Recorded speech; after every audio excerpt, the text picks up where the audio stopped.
حسین نے سن 61 ہجری میں کربلا میں یزید کے سوال بیعت کا لا کہہ کے جواب دے کے اور تاریخ کے اوپر ثبت کر دیا۔ جب حسین کو یزید کے نمائندہ فوجی گھیر کے میدان کربلا میں لائے، کوفے کے راستے سے لائے اور حسین کے چھوٹے سے لشکر کے اوپر پانی بند کیا، تو وہ یہ سمجھ رہے تھے کہ اسلحوں کی طاقت سے، وہ یہ سمجھ رہے تھے کہ اس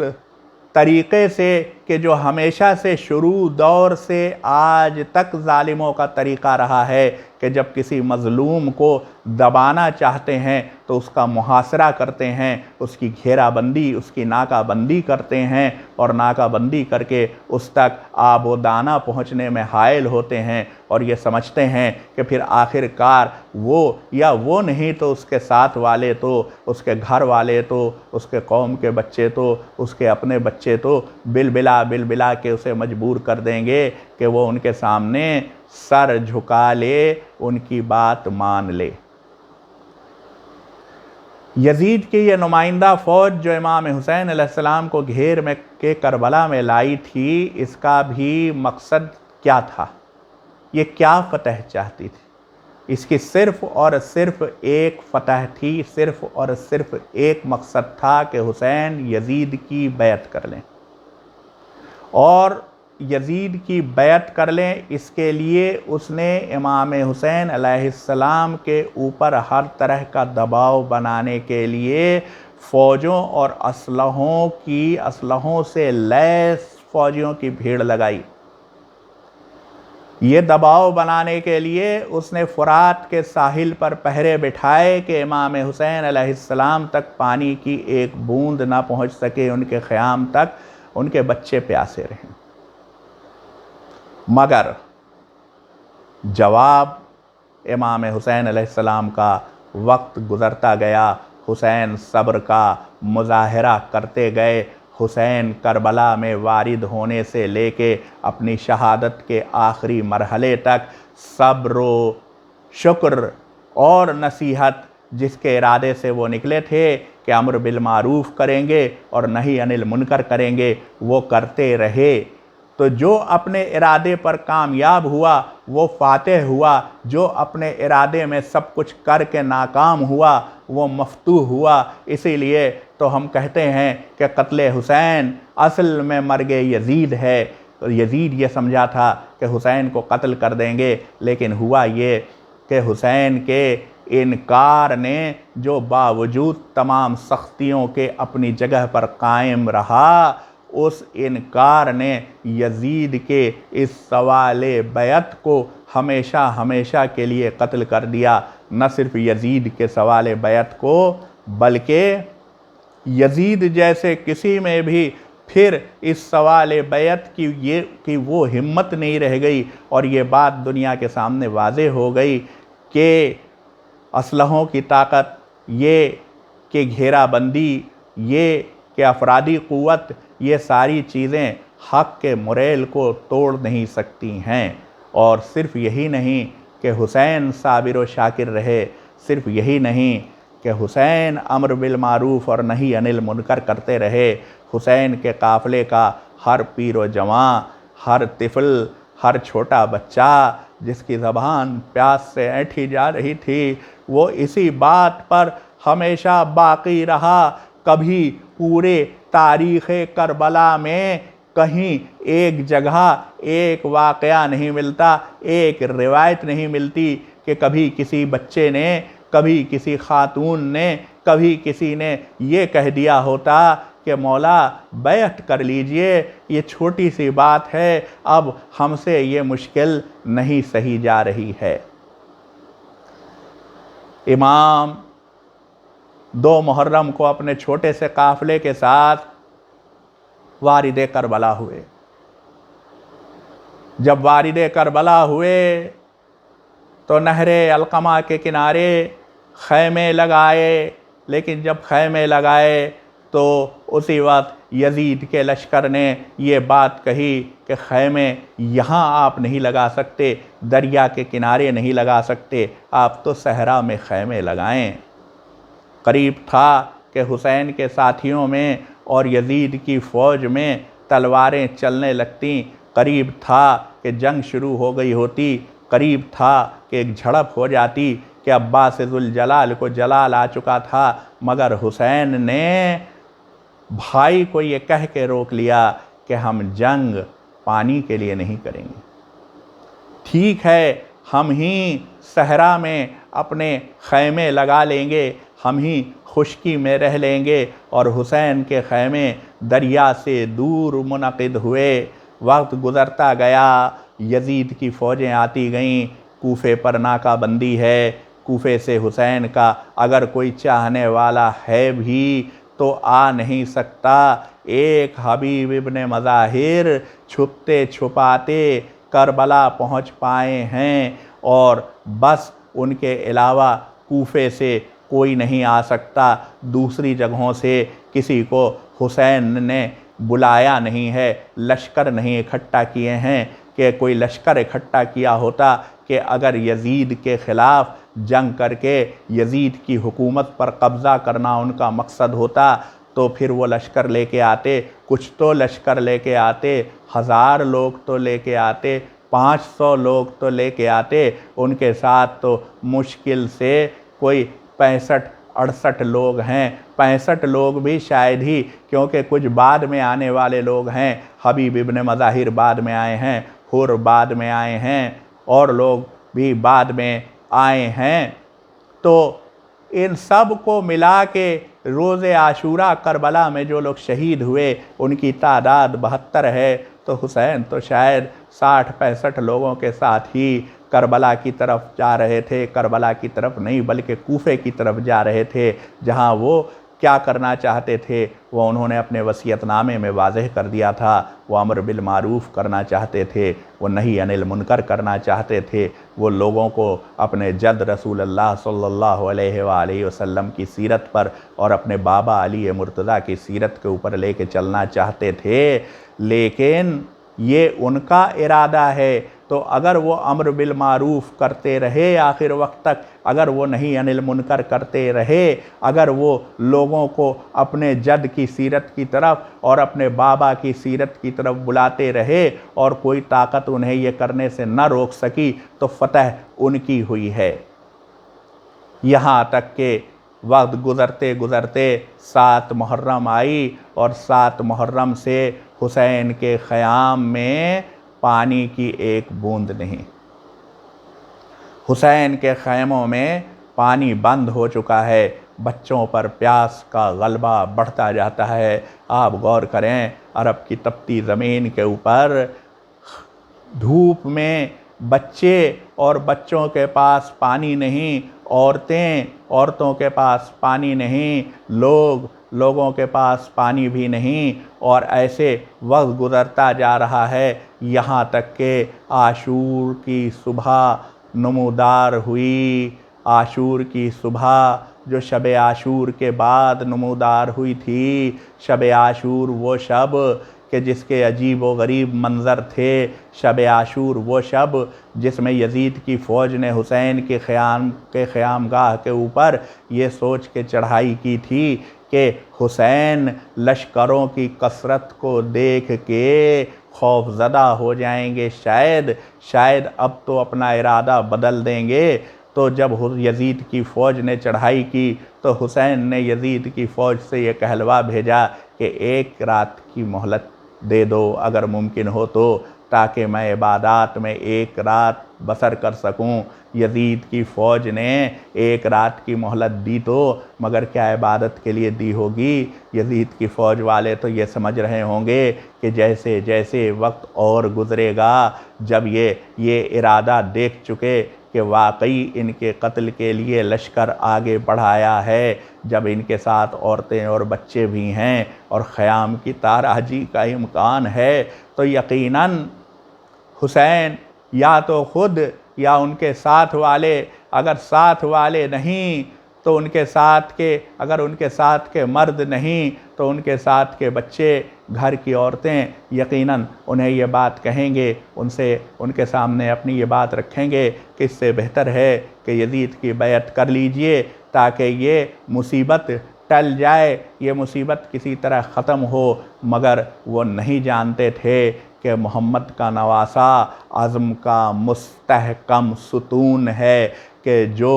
یہ ایسی جنگ جان بوجھ کے اس تیاری کے ساتھ جیتنے کے لیے آیا ہے کہ جہاں مظلومی ظلم کے اوپر ہمیشہ کے لیے فاتح ہو جائے گی، جہاں یہ واضح ہو جائے گا کہ ظلم کی طاقت نہیں ہوتی، جہاں یہ واضح ہو جائے گا کہ انسان کے عزت نفس کی، کہ ارادے کی، کہ ایمان کی، کہ تقوی کی طاقت اصل طاقت ہوتی ہے جو ہمیشہ اور ہر حال میں فاتح ہوگی۔ وقت گزرتا گیا، عاشور کی شب گزری، حسین نے گھوم گھوم کے خیام کا جائزہ لیا۔ حسین کیا دیکھنا چاہتے ہیں؟ شاید یہ دیکھ رہے ہیں کہ ہمارے ساتھ جو لوگ ہیں ان کی ہمتیں کیسی ہیں۔ راوی کہتا ہے کہ خیمے کے پاس جاتے ہیں، وہاں دیکھتے ہیں کہ 18 برس کا لال سو رہا ہے اور ماں ایک شمع لیے اس کے چہرے کو دیکھ رہی ہے۔ دوسرے خیمے میں جاتے ہیں، وہاں دیکھتے ہیں کہ 2 چھوٹے چھوٹے بچے زینب کے زانوؤں پر بیٹھے ہیں اور زینب انہیں علی کی شجاعت کی داستان سنا رہی ہیں۔ تیسرے خیمے میں کے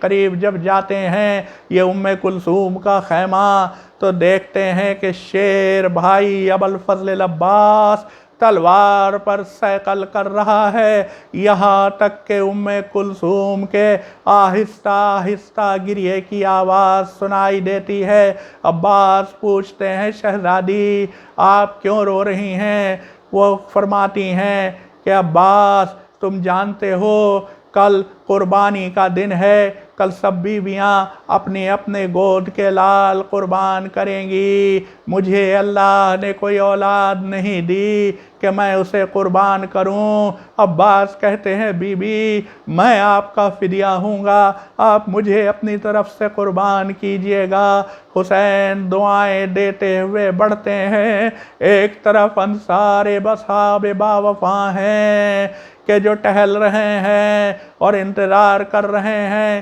کہ صبح ہو تو ہم اپنی جانیں حسین پر پہلے قربان کر دیں۔ حسین ایک خیمے میں آتے ہیں، سارے انصار کو بلاتے ہیں، سارے اصحاب کو بلاتے ہیں، ایک عجیب بات کرتے ہیں، شمع گل کرتے ہیں، کہتے ہیں کہ تم میں سے جو جانا چاہے چلا جائے، کیونکہ فوج یزید کو صرف مجھ سے مطلب ہے، یہ تم سے معترض نہیں ہوں گے، تم چلے جاؤ اور میں تمہارے سروں پر سے، تمہاری گردنوں پر سے اپنی بیعت اٹھاتا ہوں اور میں وعدہ کرتا ہوں کہ میں تم سے راضی ہوں، بلکہ اگر چاہو تو ساتھ ہمارے بچوں میں سے بھی ایک ایک کو لیتے جاؤ۔ تھوڑی دیر بعد شمع روشن ہوتی ہے، انصار باوفا کھڑے ہوتے ہیں، ایک ایک کر کے تقریر کرتے ہیں کہ مولا اگر آپ اجازت دیں تو اپنی تلواروں سے اپنی گردنیں کاٹ کے آپ کے سامنے ڈال دیں، لیکن ہم سے یہ نہ ہوگا کہ ہم آپ کو چھوڑ کے چلے جائیں، جہاں آپ ہوں گے جو آپ کا فیصلہ ہے ہم اس کے ساتھ ہیں۔ ہم ملاحظہ کر سکتے ہیں، دیکھ سکتے ہیں کہ حسین نے روح انقلاب ان سب کے سب لوگوں میں کس شدت سے پھونک دی ہے، یہاں تک کہ صبح ہوتی ہے اور حر فوج یزید سے حسین کی طرف آتے ہیں، ہاتھ جوڑے ہوئے آتے ہیں، حسین کی خدمت میں آ کے اپنے معافی مانگتے ہیں اپنے اس عمل کی کہ حسین کو کربلا میں لانے کا باعث وہی ہوئے تھے۔ حسین فوج یزید کی طرف جاتے ہیں، اپنے ارادے کے عین مطابق امر بالمعروف کرتے ہیں، لوگوں کو حقائق سے آگاہ کرتے ہیں، خود کو پہچنواتے ہیں، اور یہ کہتے ہیں کہ میں تو صرف تمہارے خط لکھنے کے اوپر، تمہارے بلانے کے اوپر، کوفے والوں کی دعوت کے اوپر کوفے جانا چاہ رہا تھا۔ اگر اب تم کو یہ نہیں پسند ہے تو میں واپس جانے تیار ہوں۔ مگر پسر سعد کے لشکر کی طرف سے تیروں سے جواب ملتا ہے، انصار ایک ایک کر کے شہید ہوتے ہیں، حسین ایک ایک کا لاشا لاتے ہیں، یہاں تک کہ بچے شہید ہوتے ہیں، اکبر شہید ہوتے ہیں، عباس شہید ہوتے ہیں، یہاں تک کہ اب کوئی نہیں بچتا۔ حسین مقتل میں کھڑے ہو کے پیاسے حسین سب دوستوں کا، سب بچوں کا لاشا اٹھائے حسین مقتل میں کھڑے ہو کے ایک عجیب نعرہ لگاتے ہیں، حل من ناصر ینصرنا۔ خیمے سے گریے کی آواز آتی ہے، خیمے میں جاتے ہیں، پتہ چلتا ہے کہ 6 مہینے کے بچے نے آواز استغاثہ سن کے خود کو جھولے سے گرا دیا۔ بچے کو گود میں لے کے فوج یزید کے سامنے آتے ہیں، جلتی دھوپ میں عبا کا دامن حسین کی گود میں، کچھ دور سے یزید کی فوج سمجھتی ہے کہ حسین قرآن لے کے آئے ہیں۔ ہاں پہچانا تو صحیح، مگر یہ قرآن ناطق کا ایک سورہ ہے، یہ قرآن ناطق کا ایک سورہ ہے۔ حسین نے دامن الٹا، کہا کہ اولاد والو، یہ شیرخوار بچہ پیاس سے مرا جاتا ہے، تمہیں بیعت مجھ سے چاہیے، اس بچے سے تو نہیں چاہیے، اسے تو پانی پلا دو، اور اگر تم پانی یہ سمجھتے ہو میں پی لوں گا تو اسے زمین پر لٹا دیتا ہوں، تم آ کے خود سے پانی پلا لو۔ حسین نے اصغر کو زمین پر لٹایا، کوئی نہ آیا، حسین نے اصغر کو اٹھایا، روایتیں کہتی ہیں کہ کہا کہ اصغر تم خود اپنی پیاس کا یقین دلاؤ۔ کہتے ہیں کہ اصغر کی گردن گھومی، ننھی سی زبان ہونٹوں پر پھری، ادھر پسر سعد کی فوج میں اولاد والے منہ پھیر پھیر کے رونے لگے۔ پسر سعد کو ڈر ہوا کہ بغاوت نہ ہو، ہرملا سے کہتا ہے اقطع کلام الحسین، ایک تیر چلا، بچہ منقلب ہوا، حسین کا بازو چھدا، انا للہ و انا الیہ راجعون۔ حسین زمین پر بیٹھے، ذوالفقار سے وہ کام لیا جو آج تک ذوالفقار نے نہ کیا تھا، ننھی سے قبر کھودی، بچے کو گاڑا، اٹھ کے کھڑے ہوئے، خیمے کی طرف جاتے ہیں، لوٹ کے آتے ہیں، انا للہ و انا الیہ راجعون کہتے ہوئے، یہاں تک کہ خیمے کے در پر آئے۔ سکینہ، رقیہ، کلثوم، زینب، فضہ، آپ سب پر میرا سلام۔ فضہ دوڑی آئیں، شہزادے کیا باہر سے ہی چلے جائیے گا، خیمے میں تشریف لائیے۔ خیمے میں آئے، بیبیاں دو رویا کھڑی ہوئیں، حسین بیچ سے نکلے۔ کسی روایت میں نہیں کہ کسی نے کہا ہو بیعت کر لی ہوتی تو یہ نہ ہوتا، اس کے برخلاف بیبیاں حسین کی شکل دیکھتی ہیں، حسین بیبیوں کی طرف دیکھتے ہیں، ایک ایک کا شکریہ ادا کرتے ہیں۔ خیمے سے باہر آئے، فنظر یمینا ونظر شمال، بائیں دیکھا دہنے دیکھا، کوئی نہ تھا، ایک نقاب پوش آئی، حسین کی رکاب پکڑی، حسین گھوڑے پر سوار ہوئے، حسین سوار ہو کے چلے، مقتل کی طرف چلے، مگر حسین جب چلے تو ایک بار ان بی بی نے پکارا کہ بھیا واپس آ جائیے، ذرا گلو کھولیے، ذرا گلو بند کھولیے، گلے کے بوسے لیے۔ حسین نے کہا زینب یہ کیا؟ زینب کہتی ہیں کہ اماں نے وصیت کی تھی کہ جب حسین آخری وداع کرے تو میں تو نہیں ہوں گی، تم اس کے میری طرف سے اس کے گلے کے بوسے لینا۔ حسین نے بہن کے بازوؤں کے بوسے لیے، میدان کربلا میں گئے، وہ جنگ کی کہ دشمن بھاگ گئے، مقام افتخار میں حسین کہتے ہیں رکابوں پر کھڑے ہوئے اپنے ساتھیوں کو پکارا کہ کاش تم دیکھتے کہ پیاسے حسین نے کیسے جنگ کی، کس طرح جنگ کی، یہاں تک کہ عصر کا وقت آیا، عصر کا سورج ڈھلا، حسین